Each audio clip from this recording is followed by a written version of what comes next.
They wanted a fresh start in the wilderness. But 10 years later, what searchers found inside their remote cabin would leave investigators speechless and haunt them for the rest of their lives. What happens when a family leaves everything behind to live off-grid and is never seen again? Deep in the heart of the Cascade Mountains, where cell towers can't reach and the nearest neighbor is 20 miles away, sits a weathered log cabin.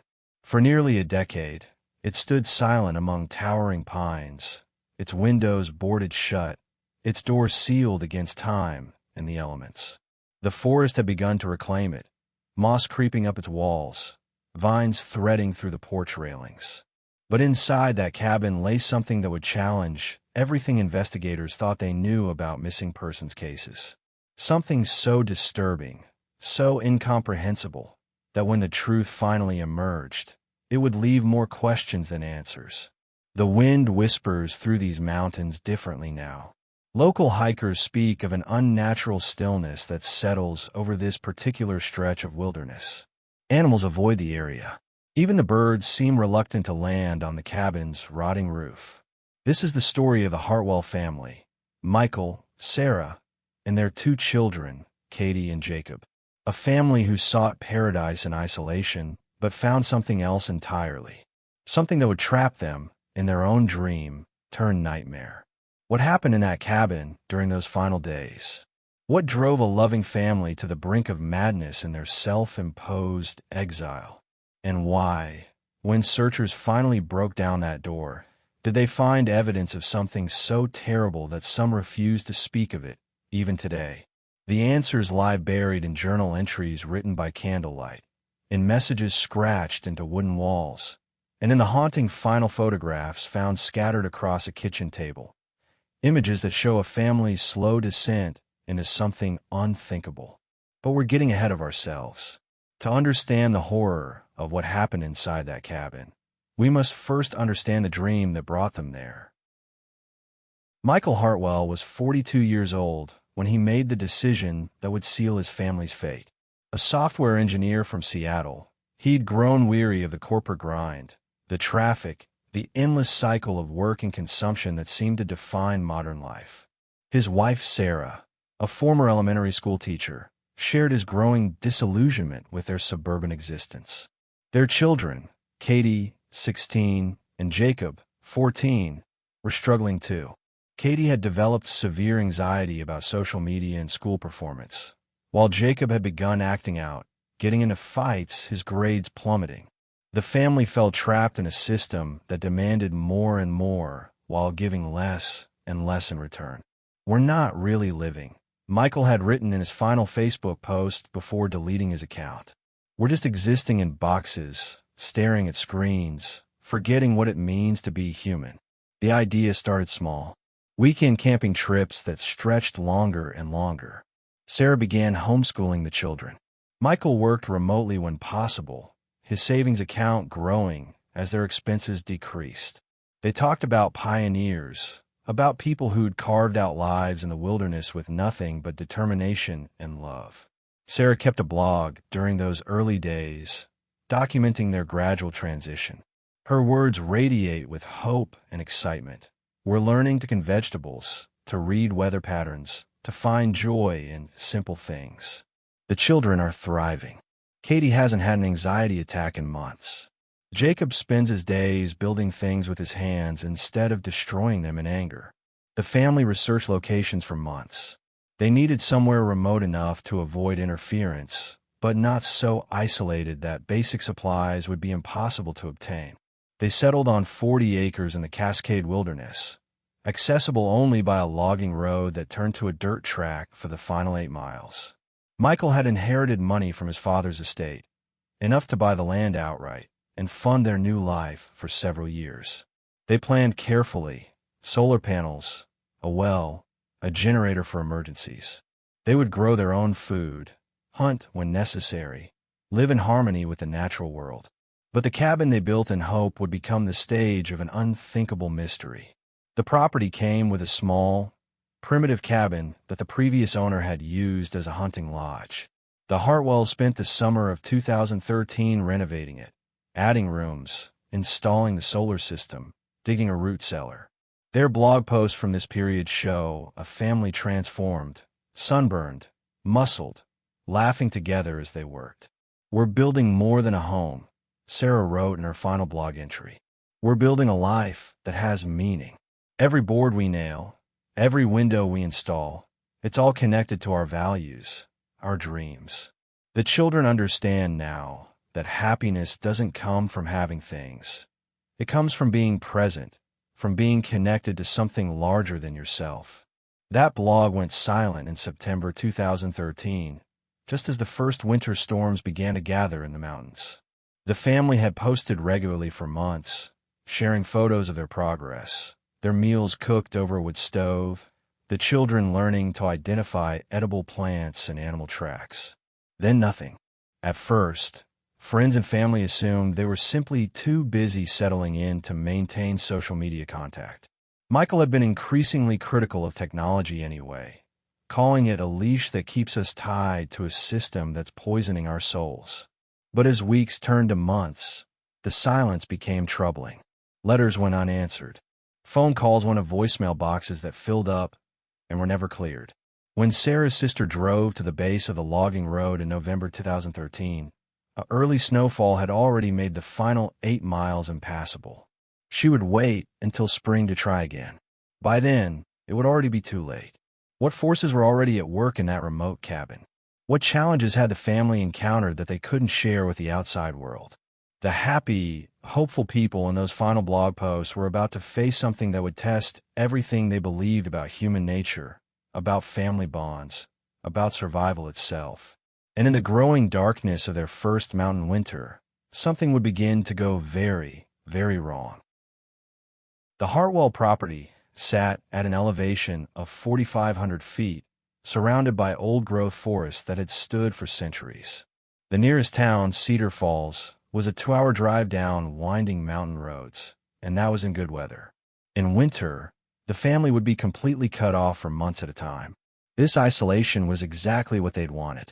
Finally, Michael had written in his journal, "We can hear ourselves think."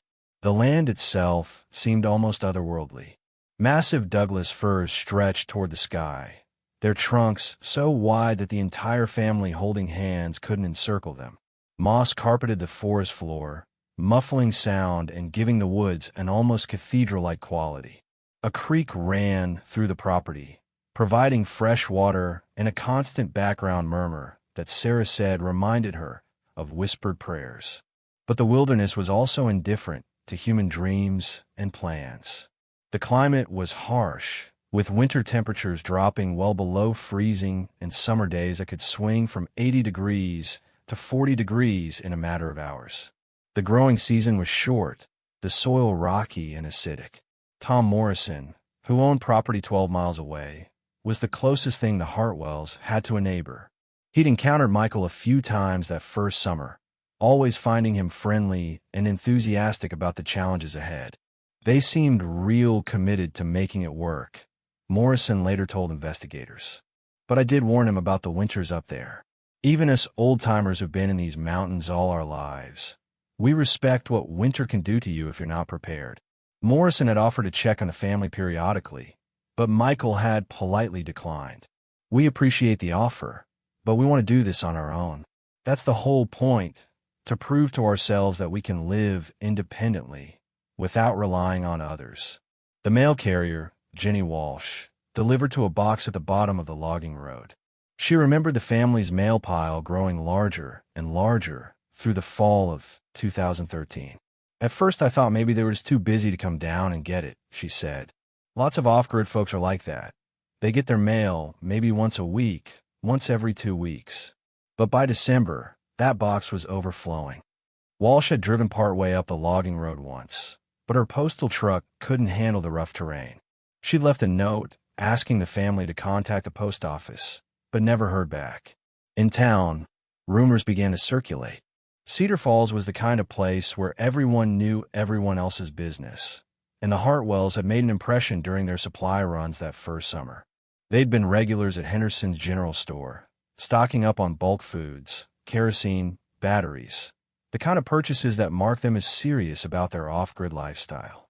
They were always together, store owner Bill Henderson recalled. The whole family would come in, and they had this energy about them, like they were on some kind of mission. The kids were polite, well-behaved. Sarah always asked about local plants, wanted to know what was edible, what had medicinal properties. But by late fall, the Hartwells stopped coming to town. Henderson assumed they were hunkering down for winter, living off their stockpiled supplies. "That's what you do up there," he said. "You prepare all summer and fall. Then you survive winter on what you've stored." What Henderson didn't know was that something was already going wrong at the Hartwell cabin. The solar panel system had developed problems. A connection had corroded, reducing power output by nearly 60%. Without adequate electricity, the well pump functioned sporadically. Food preservation became difficult. Michael's journal entries from October 2013 show the first signs of stress. Solar system acting up again. May need to go back to basics sooner than planned. Sarah worries about the winter, but I know we can handle this. People lived in these mountains for thousands of years without solar panels. But people who lived in these mountains for thousands of years had also developed sophisticated knowledge systems passed down through generations. They knew which plants could sustain them through winter, how to preserve meat without refrigeration, how to read weather patterns and prepare for storms. The Hartwells, despite their enthusiasm and research, were amateurs attempting to master skills that took lifetimes to perfect. And then, one day in early November 2013, the first major storm of winter swept through the mountains. When it cleared 3 days later, 8 inches of snow blanketed the logging road. The Hartwells' connection to the outside world was severed. They were on their own now, exactly as they'd wanted to be. But in that isolated cabin, with winter closing in and their carefully laid plans beginning to unravel, the dream of simple living was about to become something else entirely. Something that would test not just their survival skills, but their sanity, their bonds as a family, and ultimately, their humanity itself. And then, one day, they simply vanished. The first person to officially notice something was wrong was Sarah's sister, Linda Rodriguez. She'd been trying to reach the family since Christmas 2013, but initially wasn't too concerned. Sarah had warned her that they might be out of touch during the winter months. "I knew they were serious about disconnecting from technology," Linda later testified. Sarah had talked about how liberating it would be to live without constant communication, to be truly present with her family. But by March 2014, Linda's worry had turned to alarm. She'd sent letters that went unanswered, left voicemails that were never returned. When she tried to reach Tom Morrison, the Hartwells' distant neighbor, he admitted he hadn't seen any signs of life at their property since October. Linda drove to Cedar Falls in early April 2014, as soon as the logging road became passable. What she found at the mailbox made her heart sink. Months of accumulated mail, packages that had sat through rain and snow, everything soggy and deteriorating. The Whatcom County Sheriff's Department initially treated Linda's missing persons report as a low-priority case. Sergeant Dave Martinez, who handled the intake, explained the department's reasoning. "We see this sometimes with off-grid families. They want complete isolation, and sometimes that means cutting off communication, even with relatives. Without evidence of foul play, our hands are somewhat tied." The family's isolation worked against them. There were no neighbors close enough to notice daily activities, no employers or schools tracking their absence. They had deliberately designed their life to be invisible to outside systems, and now that very invisibility made their disappearance seem almost natural. But Linda Chun was persistent. She convinced Martinez to accompany her up the logging road in his four-wheel drive patrol vehicle. The journey took nearly an hour, the truck bouncing and scraping along the rough track that had deteriorated badly over the winter. What they found at the cabin was puzzling rather than alarming. The structure appeared intact, though clearly abandoned. The windows had been boarded up from the inside, a reasonable precaution for winter weather. The solar panels were covered with a tarp. Everything looked intentionally secured, as if the family had planned to be away. Martinez knocked loudly on the door and called out, but received no response. He walked the perimeter of the property, looking for signs of disturbance or violence, but found nothing obvious. The family's pickup truck was gone, though tire tracks in the packed earth of the dooryard were too old and weathered to provide useful information. At that point, Martinez later wrote in his report, it appeared the family had voluntarily relocated, possibly due to the harsh winter conditions or other challenges of off-grid living. Linda disagreed. She knew her sister's personality, her commitment to their plan. Sarah wouldn't have given up without trying to contact family, she insisted. And even if they decided to leave, they would have arranged for someone to collect their mail, to settle their affairs. Martinez promised to keep the case open, but admitted his department's resources were limited. We'll check periodically, flag the property in our system. If they return, or if new evidence emerges, we'll investigate further. But the Hartwells didn't return. Spring turned to summer, and the property remained silent and apparently empty. Hikers occasionally passed by on distant trails, but the cabin was set too far back in the woods to be visible to casual observers. Tom Morrison made one attempt to check on the property in June 2014, hiking in from the logging road. He found the same scene Martinez had encountered, a buttoned-up cabin with no signs of recent habitation. I called out, he later said, but there was this weird quality to the silence. Like the forest itself was holding its breath. Morrison tried to peer through gaps in the boarded windows, but could see little. The main door was secured from the inside somehow. He could turn the handle, but the door wouldn't budge. There was a side door that also seemed to be barred from within. He left a note tucked into the door frame. Michael and Sarah, Tom Morrison checking on you. Hope you're well. Contact me when you can. The note would remain there, weathered and fading, for the next 9 years.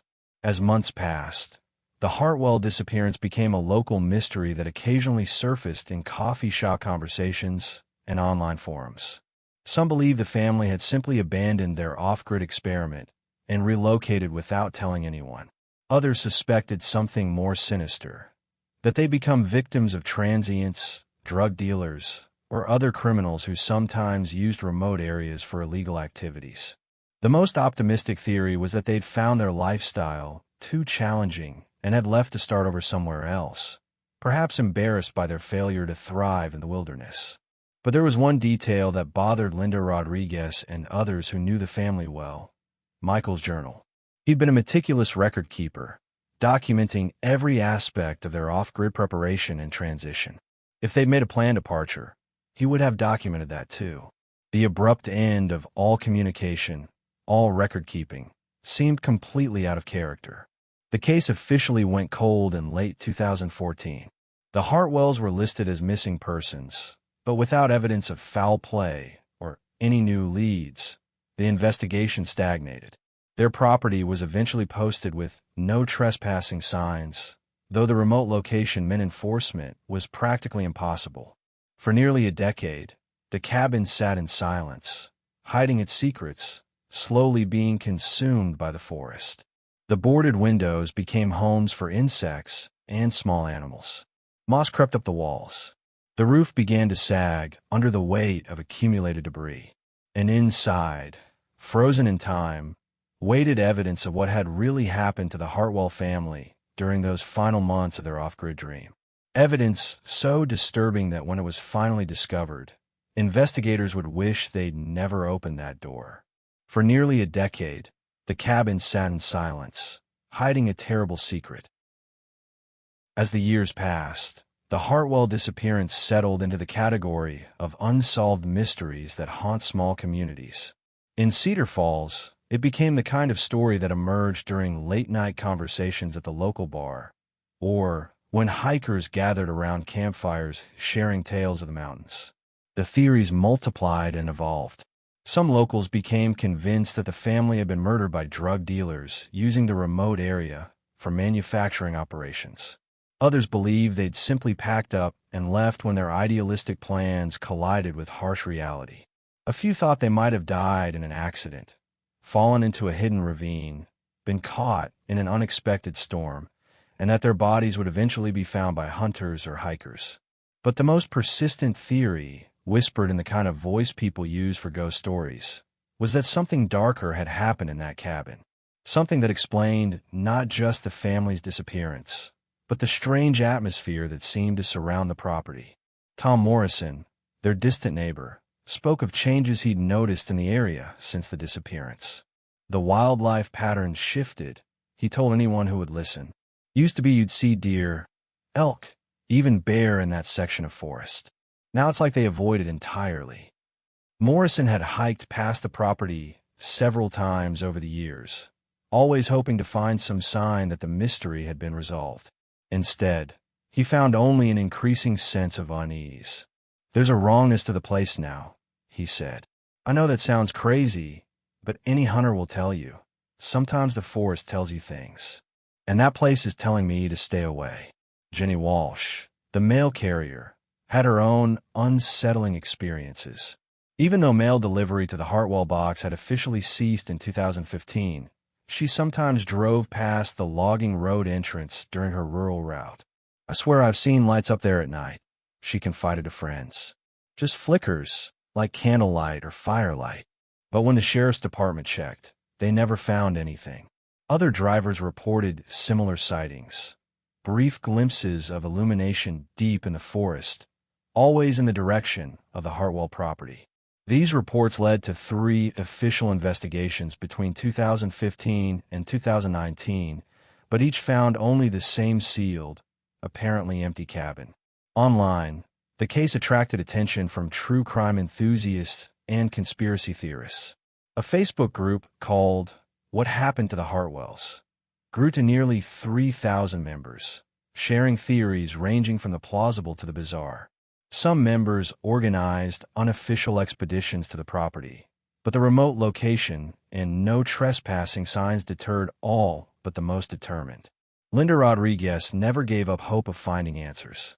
She hired a private investigator in 2016, but he found no new evidence. She lobbied the sheriff's department to reclassify the case as a homicide investigation, but without bodies or evidence of violence. They maintained their position that it was a missing persons case.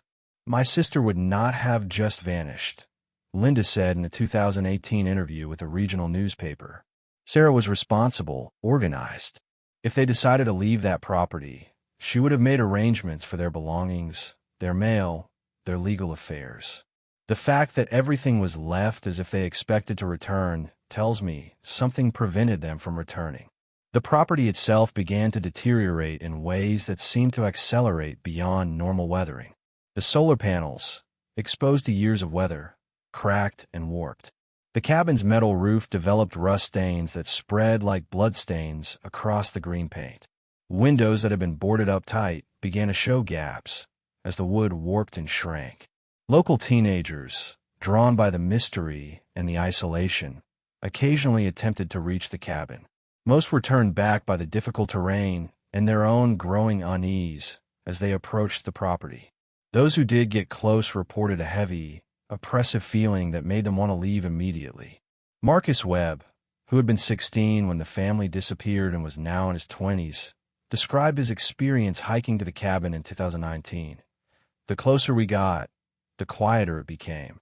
Not just no birds singing, but like the whole forest was muffled. And there was this smell, not decay exactly, but something sweet and wrong. My buddy wanted to try to get inside, but I couldn't do it. The place felt hungry." These accounts, while anecdotal and possibly influenced by suggestion, created a consistent pattern. People who approached the cabin reported feelings of dread, unnatural silence, and strange odors. Some mentioned seeing movement in the boarded windows, shadows that shouldn't exist in an abandoned building. The sheriff's department developed an unofficial policy of discouraging curiosity seekers. "We don't want people getting hurt on that terrain," Sergeant Martinez explained, though privately, some deputies admitted they were uncomfortable with the atmosphere around the property. Deputy Sarah Kellerman, who had participated in 2 of the official checks, described her experience. "There's something about that place that gets under your skin. Both times I've been there, I felt watched. Not by people, by something else. I know how that sounds, but I've been doing this job for 15 years, and I trust my instincts." As the 10th anniversary of the disappearance approached, The case had settled into local legend. The Hartwell cabin was becoming the kind of place that generated ghost stories and urban legends. Parents in Cedar Falls used it to warn children about wandering too far into the mountains alone. But legends and ghost stories are sometimes built on foundations of truth. And in that boarded-up cabin, the truth was waiting for someone brave enough or foolish enough to finally break down those barriers and face whatever lay inside. The family's relatives continued to hold on to hope, even as the years stretched on. Michael's elderly mother still paid the property taxes, clinging to the possibility that her son and his family might someday, return. Sarah's sister Linda visited the area annually on the anniversary of their last contact, leaving flowers at the base of the logging road. But hope was beginning to fade, and the terrible silence from the mountains was becoming permanent. The Hartwell family had vanished as completely as if they'd never existed, leaving behind only questions, theories, and a growing sense that some secrets are too dark to ever be fully revealed. What they didn't know was that the truth was about to surface in the most horrifying way possible. October 2023 marked exactly 10 years since the Hartwell family had last been seen. As if drawn by some morbid anniversary, a group of urban explorers and true crime enthusiasts decided to finally solve a mystery that had haunted the region for a decade.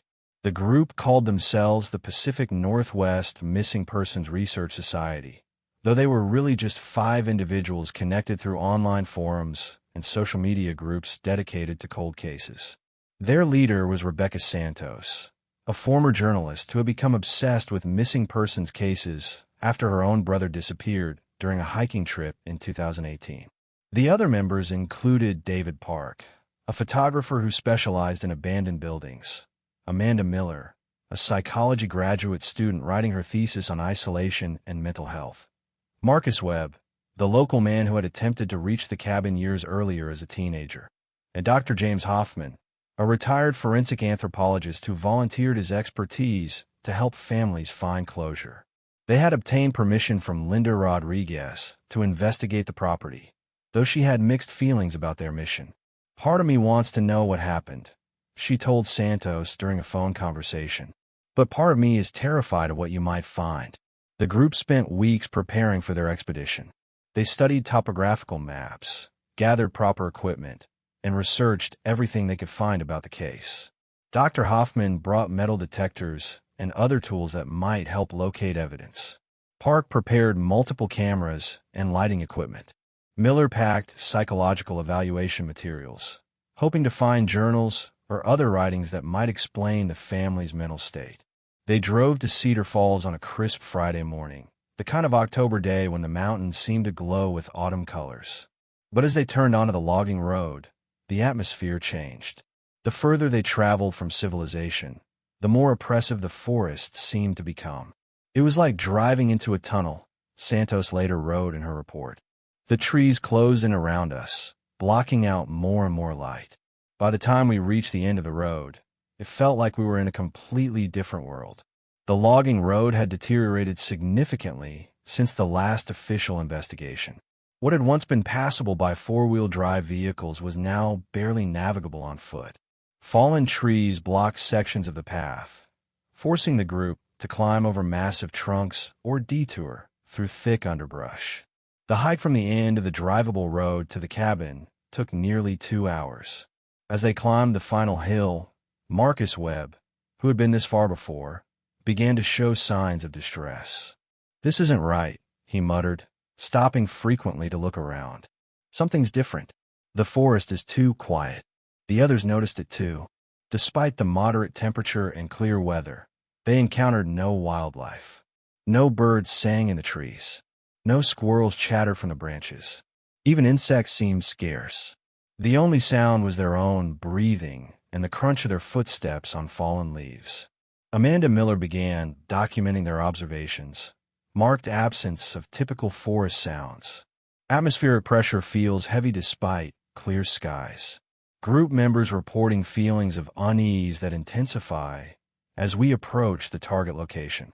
When they finally crested the hill and saw the cabin in the distance, all five stopped walking simultaneously. The structure looked smaller than they had expected, dwarfed by the massive trees that had grown up around it over the past decade. But there was something else, something that made the hair on their arms stand up. The cabin looked wrong, Park later said. Not just abandoned, violated. Like something had happened there that left a permanent stain on the place itself. The solar panels had fallen from their mounts and lay scattered around the property, like broken wings. The metal roof was streaked with rust that formed patterns resembling dried blood. Most disturbingly, the boards that had covered the windows for a decade were now askew, some hanging loose, others fallen to the ground entirely. Dr. Hoffman, the most experienced member of the group, took charge as they approached the structure. "We document everything," he said, his voice steady despite the obvious tension. "Photos from every angle before we disturb anything. If we find human remains, we stop immediately and call law enforcement." But as they drew closer to the cabin, each step became more difficult. The feeling of wrongness intensified until it was almost physically oppressing. Rebecca Santos, who had been documenting their approach with a video camera, found her hands shaking so badly she could barely hold the equipment steady. "There's something in there," whispered Marcus Webb. "I can feel it watching us." The front door, which had been secured from the inside for a decade, now stood slightly ajar. Through the gap, they could see nothing but darkness, so complete it seemed solid, like a wall of black paint. Dr. Hoffman reached for the door handle, then paused. In all his years of forensic investigation, he had never encountered anything that filled him with such instinctive dread. Every survival instinct he possessed was screaming at him to turn around and leave this place undisturbed. But they had come too far to turn back now. The families of the missing deserved answers. The questions that had haunted this community for a decade deserved resolution. "Everyone ready?" he asked, though his voice betrayed his own uncertainty. The others nodded, crowding behind him with cameras and recording equipment prepared. Santos started her video camera recording again, though her hands continued to tremble. Dr. Hoffman pushed open the door. The smell hit them first. Not the expected odor of decay or abandonment, but something else. Something sweet and cloying that seemed to coat their throats and make them gag. It was the smell of something that had been wrong for a very long time. As their eyes adjusted to the darkness, they began to make out shapes in the interior. Furniture covered with a thick layer of dust and debris. Personal belongings scattered across the floor. And then, as Park's powerful LED flashlight swept across the room, they saw something that made Santos drop her camera. What they found inside would haunt them forever. The beam of David Park's flashlight revealed a scene frozen in time, but not the peaceful abandonment they had expected. The main room of the cabin was in chaos. Furniture had been overturned and pushed against the walls. Deep scratches marred the wooden floor, as if something heavy had been dragged across it repeatedly. But it was the walls that made Rebecca Santos stumble backward, gasping. Every surface was covered with writing. Hundreds, maybe thousands of words carved and scratched into the wood with desperate intensity. Some messages were written in what appeared to be charcoal or burned wood. Others had been carved so deeply they gouged through the cabin's logs. Dr. Hoffman stepped carefully into the room, his professional training taking over despite the horrific atmosphere. "Everyone stay back until I can assess the safety of the structure," he said, though his voice was barely above a whisper. Amanda Miller, the psychology student, was already documenting what she could see of the wall writings with her phone camera. Even from the doorway, certain phrases were clearly visible. "Can't trust him anymore," carved in jagged letters near the window. "The children don't sleep," scratched repeatedly across one entire wall. Most disturbing of all, near what appeared to be the kitchen area, "It's in the meat." Marcus Webb had turned pale and was backing away from the cabin. "We need to leave," he said. "We need to leave right now." But Dr. Hoffman was already deeper in the room, his forensic instincts overriding his fear. What he found next would haunt him for the rest of his life. On the kitchen table, arranged as if for display, were dozens of photographs. Family photos from happier times, but they had been altered in disturbing ways. Faces have been scratched out or burned. Eyes have been carved out with something sharp. Some photos have been torn apart and reassembled into grotesque collages. But scattered among these mutilated memories were other photographs. Polaroid pictures that appeared to have been taken during the family's final months in the cabin. The images showed the progressive deterioration of the Hartwell family, both physically and mentally. The earliest photos showed them in October 2013, thin but still recognizable, still human. Michael's beard had grown wild, his eyes bright with an intensity that might have been devotion or might have been madness. Sarah looked gaunt, her hair hanging in unwashed strings, but she was smiling at the camera with an expression that seemed forced, desperate. The children in those early photos looked afraid. As the photo sequence progressed, the deterioration accelerated. Michael's eyes became hollow, haunted. Sarah's forced smile disappeared entirely, replaced by a blank stare that suggested complete psychological collapse. The children seemed to shrink in each subsequent image, becoming pale, stick-thin shadows of their former selves. The final photographs in the sequence were almost too disturbing to process. They showed scenes that Dr. Hoffman, with decades of forensic experience, had never encountered. Evidence of behavior that suggested the family had descended into complete madness during their final weeks. Park was documenting everything with his camera, though his hands shook so badly that many shots were blurred. "Jesus Christ," he whispered as his flash illuminated more of the wall writings. "Look at this." Carved into the wood near the door, as if it had been someone's final message, were the words, "We ate the children first." Santos dropped her knees and vomited. Miller was sobbing, though she continued to take notes in her shaking handwriting. Even Dr. Hoffman, who had seen the worst humanity could inflict on itself, stood frozen in shock. But the horror wasn't over. In the back bedroom, they found Sarah's journal, hundreds of pages documenting the family's psychological disintegration. The early entries were hopeful, optimistic about their new life. But as winter set in and their supplies dwindled, the tone changed dramatically. November 15th, 2013. Michael says the meat from town might be poisoned. That's why we're sick all the time. He wants to hunt our own food now, but the children are afraid of guns. I don't know what to do. December 3rd, 2013. Emma won't stop crying. She says she hears voices in the walls at night. I hear them too, but I can't tell Michael. He's already talking about how the government might be tracking us, might be trying to drive us out. December 20th, 2013. The well water tastes wrong. Michael says they've contaminated it somehow. We're melting snow now, but there's never enough. The children are so thin. So thin. The journal entries became increasingly disconnected from reality. Sarah wrote about mysterious figures she saw in the forest, about voices that told her the family was in danger from outside forces. She documented Michael's growing paranoia, his belief that their former life in Seattle had been a lie, a trap designed to weaken them. But it was the final entries that revealed the true horror of what had happened in the cabin. January 8th, 2014. Michael says we have to make a choice. The weak ones are holding back the strong ones. He says it's natural selection. He says survival means making hard decisions. January 12th, 2014. I can't write about what happened. I can't. But the children aren't hungry anymore. They'll never be hungry again. The final entry, written in a hand so shaky it was barely legible, consisted of just 4 words: "God forgive us all." In the root cellar beneath the cabin, Dr. Hoffman made the discovery that would close the case, but leave more questions than answers. The remains were carefully preserved by the cold mountain climate, arranged in a way that suggested the family's final days had involved decisions no human being should ever have to make. The investigation team called the sheriff's department immediately, then waited in horrified silence outside the cabin until help arrived. None of them would ever be the same.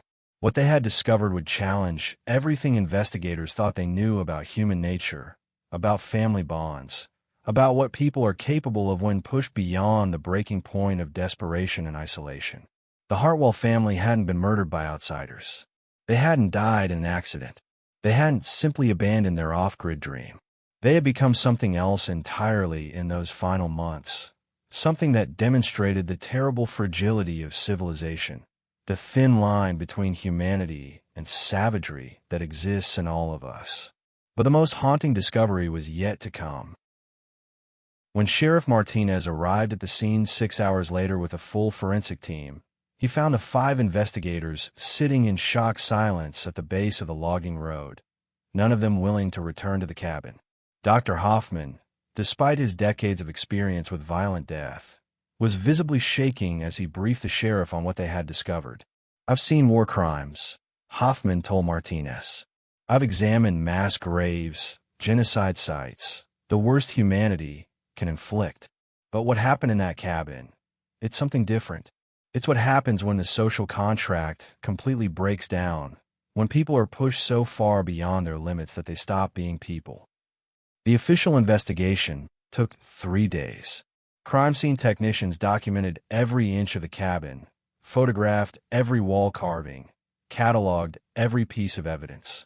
The coroner's team worked with grim efficiency to remove and examine the remains found in the root cellar.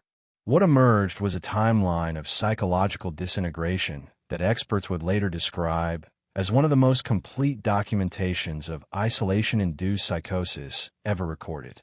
The family's descent into madness had begun almost immediately after the first snowfall cut them off from outside contact. Their solar power system, already functioning at reduced capacity, failed completely during a December storm. Without electricity, their well pumps stopped working. Food preservation became impossible. Michael's journal entries, found hidden beneath a loose floorboard, revealed his growing paranoia and delusions. He became convinced that their former neighbors, the government, even Sarah's family, were conspiring to force them back into the system. He saw helicopters that weren't there, heard voices in the radio static, interpreted every mechanical failure as sabotage. December 10th, 2013. "They're trying to starve us out. The well pump didn't just fail, it was sabotaged. Someone's been on the property. I found footprints near the solar panels, though Sarah says they're mine. She's starting to doubt our mission." As their food supplies dwindled and winter tightened its grip, Michael's paranoia infected the entire family. Sarah's journal documented her own growing suspicions about the children's loyalty, her fear that Emma and Jacob were planning to abandon the family and return to their old life. The isolation played tricks on their minds. Without external reference points, without contact with other humans, their shared delusions reinforced each other until fantasy became indistinguishable from reality. Child psychologist Dr. Rachel Morrison, who consulted on the case, explained the psychological mechanisms at work. In extreme isolation, particularly when combined with malnutrition and stress, the human mind can create elaborate survival narratives that justify increasingly irrational behavior. The family began to see themselves as warriors fighting for their lives against invisible enemies. But it was the discovery of modified food containers in the cabin that revealed the most disturbing aspect of their final months. Chemical analysis showed that the family had been consuming spoiled, potentially hallucinogenic substances that may have contributed to their psychological breakdown. They were slowly poisoning themselves, explained toxicologist Dr. Sarah Martinez. Contaminated preserved foods, improperly stored grain that had developed ergot fungus, even possibly consuming toxic plants they misidentified as edible. Their physical deterioration accelerated their mental decline. The wall carvings in the cabin told the story of a family consuming itself from within. Early messages showed hope and determination. "We can survive this together." But as weeks passed, the writings became increasingly paranoid and violent. "The weak will destroy us all. Only the strong deserve to live. Sacrifice the few for the many." The most chilling discovery came from Katie's hidden diary, found sewn into her mattress. The 16-year-old had documented her growing terror as her parents' behavior became increasingly erratic and dangerous. "Dad says we have to choose who lives and who dies. He says it's natural law, survival of the fittest. Mom just stares at us now like we're strangers. Jacob won't talk to anyone. I think they're planning something terrible." Katie's final entry, dated January 10th, 2014, consisted of just 2 lines. I hear them whispering about us in the next room. They think we can't hear them, but we know. We know what they're planning. The physical evidence supported Katie's fears. The forensic team found clear signs of a violent struggle in the children's bedroom. Blood spatter patterns on the walls. Deep gouges in the wooden floor where fingernails had scraped desperately against the boards. But perhaps most disturbing of all was the evidence of what happened after the children died. The careful arrangement of their remains, the ritualistic way their belongings had been organized, suggested that Michael and Sarah had continued to live in the cabin for weeks after their children's deaths, gradually consuming the preserved remains as their own starvation deepened. Michael's final journal entry, found beside his body, read simply, "We did what we had to do. God will judge us, but we survived as long as we could." Sarah stopped talking 3 days ago. I think she's ready to join the children now. I'll follow soon. The official cause of death for all 4 family members was listed as homicide-suicide in circumstances of extreme psychological distress. But the clinical language couldn't capture the true horror of what had transpired in that remote cabin during the dark winter months of 2013 to 2014. Dr. Amanda Miller, the psychology student who had been part of the discovery team, spent months analyzing the family's writings and behavior patterns. Her conclusions were deeply disturbing. The Hartwell family didn't just die in that cabin. They stopped being human. Isolation, starvation, and shared psychosis created a feedback loop that destroyed not just their bodies, but their fundamental humanity. The case raised troubling questions about the romanticization of off-grid living, about the psychological risks of extreme isolation, and about how quickly civilized behavior can break down when survival is at stake. But there were other questions too, questions that investigators preferred not to discuss publicly. The strange atmospheric effects reported by visitors to the property. The unnatural silence that seemed to blanket the area. The sense of malevolent presence that even experienced law enforcement officers felt when approaching the cabin. Some suggested that what happened to the Hartwell family had left a psychic scar on the place itself, a lingering echo of trauma that would never fully fade. Others believed the explanations were simpler, rooted in psychology rather than the supernatural. Human minds, they argued, are naturally attuned to detect signs of past violence, past suffering. The cabin carried the weight of its history in ways that sensitive people could unconsciously perceive. But regardless of whether the explanation was psychological or paranormal, one fact remained undeniable. The Hartwell property had become a place where normal people felt instinctively unwelcome, a place that seemed to radiate warning signals that kept visitors away. The cabin was eventually demolished by court order, the land sold to the State Forestry Service. But even now, years after the structure was reduced to ash and scattered debris, hikers report the same unsettling feelings when they pass through that section of forest. The truth about the Hartwell family's fate had finally been revealed, but it was a truth that raised more questions than it answered about human nature, about the price of isolation, and about what we're all capable of when pushed beyond our breaking point. The Hartwell case was officially closed in March 2024, but its impact continues to reverberate through the small community of Cedar Falls and beyond. What started as a family's dream of simple living had become a nightmare that challenged everything people believed about human nature and the price of isolation. Linda Rodriguez, Sarah's sister, struggled to reconcile the loving family she remembered with the evidence of what they had become during their final months. "I keep thinking about the last time I saw them," she said in a victim impact statement. Sarah was so excited, so hopeful about their new life. She talked about teaching the children to live in harmony with nature, to be self-sufficient and strong. "I never imagined that strength could become something so terrible." The psychological evaluation of the family's writings revealed patterns that experts found deeply disturbing.